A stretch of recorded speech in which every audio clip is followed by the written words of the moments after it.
ya. Maka kalau orang yang dipanggil Tuhan itu sayang pada kita dan kita sayang padanya, mendoakan terus, mengingat dia, maka dia juga akan mengingat, waduh dapat rahmat dari Tuhan.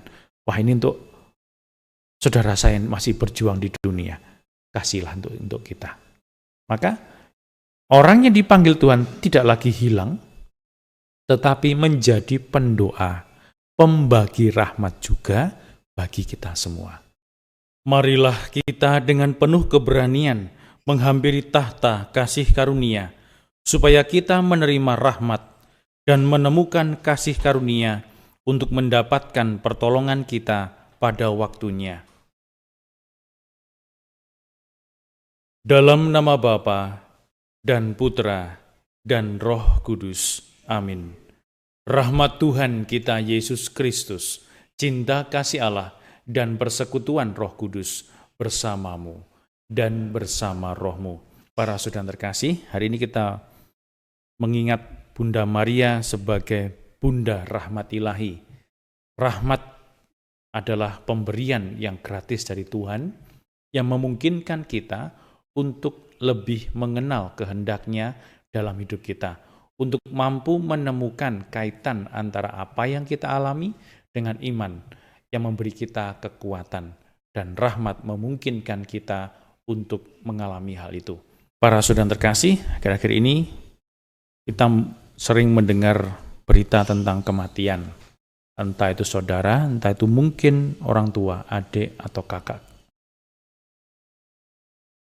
Kalau udah ada WA, ada telepon, mulai. Sekarang ini kalau udah orang ngetuk, tuk, waduh ini ada siapa lagi yang meninggal. Kerap kali itu yang kita alami. Pengalaman kita lalu membuat kita belajar mempersepsi, mengaitkan antara apa yang kita alami dan apa yang kita pikirkan, apa yang kita alami dengan yang biasanya terjadi. Dan sebenarnya cara kita beriman juga begitu. Beriman juga dalam gampangannya adalah bagaimana cara kita mengaitkan antara apa yang kita alami dengan apa yang kita percayai. Ada yang, Romo doakan papa saya ini sudah meninggal kemarin. Loh, terus nanti doakan ya Romo tiap hari. Loh, kenapa kok tiap hari? Iya, papa saya ini nggak pernah ke gereja nih. Loh, terus maksudnya apa hubungannya dengan didoakan tiap hari? Ya biar masuk surga. Terus saya bilang, kalau nanti sering-sering didoakan, nanti roketnya bisa kelewatan loh surganya, saya bilang. Kebanyakan doa, itu hanya guyon. Tetapi yang penting adalah bukan masalah masuk surga dan tidak masuknya, tetapi kerahiman Tuhan mengatasi itu semua. Rahmat Allah itu mengatasi itu semua, mengatasi pengertian kita, mengatasi kekhawatiran kita. Maka kita perlu mengoreksi cara kita khawatir, cara kita berpikir, cara kita mengaitkan sesuatu. Kerap apa yang kita pikirkan ngikuti saja apa yang sudah terjadi selama ini. Ada yang mengatakan, loh lah kalau papa saya itu belum Katolik ya, terus gimana ya? Masuk surga enggak ya? Apakah Tuhan tidak bisa bekerja di luar pikiran kita? Apakah Tuhan tidak bisa bekerja di luar gereja Katolik? Apakah Tuhan tidak bisa bekerja kalau kita memikirkan Tuhan itu tidak bisa? Kita perlu merenungkan hal ini. Apakah Tuhan membutuhkan ujian dan doa-doa kita? Ada yang bilang, butuh lah. Loh gimana? Kalau makin banyak orang berdoa, makin banyak orang memuji Tuhan, pasti kemuliaan Tuhan semakin besar. Tidak. Tuhan tidak kurang sempurna, sehingga bisa ditambah kesempurnaannya. Tuhan itu sempurna adanya, sehingga Dia sebenarnya tidak butuh doa-doa dan pujian kita. Lalu untuk apa kita berdoa itu? Supaya kita terbiasa untuk dekat dengan Tuhan. Pujian, doa-doa kita itu mendekatkan kita dengan Tuhan. Dan karenanya kita bisa mengalami rahmat. Kalau rahmat itu tidak kita biasakan, seorang anak itu kalau tidak dibiasakan makan dengan sendok, dia makan dengan tangan, dia makan dengan tangan terus. Dia akan tidak terbiasa menggunakan sendok. Dia tidak juga terbiasa menggunakan apa yang baik dari sendok itu, katakan gitu. Sehingga kita perlu belajar mengenal rahmat itu dengan berdoa, memuji Tuhan, berbuat baik. Bukan supaya Tuhan semakin dimuliakan, tetapi supaya kita terbiasa bersama dengan Tuhan. Nah, karena itu mari para saudara terkasih, merenung itu berarti kita punya waktu untuk mengaitkan. Satu, peristiwa yang tak alami apa? Kematian saudaraku nih. Kok terus-terus ya? Ini kemarin bulik saya, ini sekarang pak alik saya.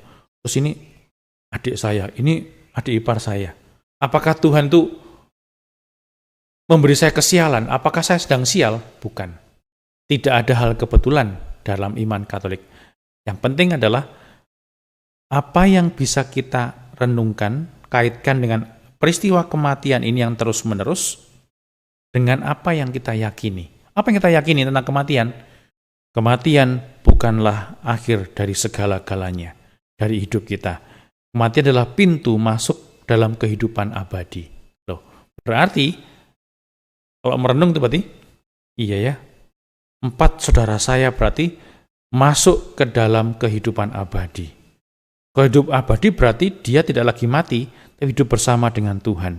Kalau hidup bersama dengan Tuhan yang sumber rahmat, berarti dia dapat rahmat dong. Kalau dia menyayangi saya, sama seperti saya kalau dapat berkat. Jenengan kundurenan, tahlilan, sembayangan, pulang dapat berkat. Diinceng. Waduh, daging ayam nih. Tutup lagi. Loh Bu, kok nggak dimakan? Iya, ini untuk anak saya yang paling kecil.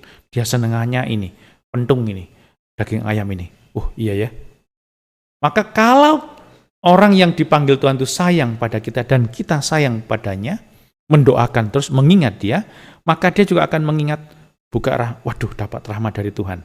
Wah ini untuk saudara saya yang masih berjuang di dunia. Kasihlah untuk kita. Maka orang yang dipanggil Tuhan tidak lagi hilang, tetapi menjadi pendoa, pembagi rahmat juga bagi kita semua. Maka kalau kita mampu menghubungkan apa yang sedang terjadi dengan apa yang kita yakini, kita mengerti, maka kita akan mendapat kekuatan. Rahmat itu justru akan terjadi pada saat kita mampu merenungkan itu, mengaitkan. Nah, sekarang coba kita renungkan sejenak. Apakah kita berani juga merenungkan, mengaitkan apa yang kita alami dengan apa yang kita mengerti, terutama tentang iman kita sehari-hari. Roh dan pengantin perempuan itu berkata, marilah. Dan barang siapa yang mendengarnya, hendaklah ia berkata, marilah. Dan barang siapa yang haus, hendaklah ia datang. Dan barang siapa yang mau, hendaklah ia mengambil air kehidupan dengan cuma-cuma. Marilah kita berdoa. Tuhan Allah kami telah disegarkan pada sumber air keselamatan.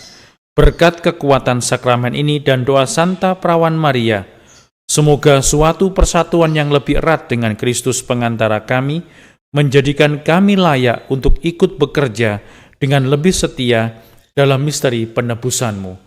Demi Yesus Kristus Putra-Mu, Tuhan dan pengantara kami, yang hidup dan bertahta, kini dan sepanjang segala masa.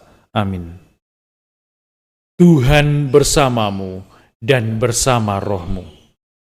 Saudara sekalian, hidup kita hari ini, anggota keluarga kita dimanapun mereka berada, mereka semua yang kita bawa dalam doa-doa kita, senantiasa dibimbing, dilindungi, dan diberkati oleh Allah yang Maha Kuasa, Bapa dan Putra dan Roh Kudus.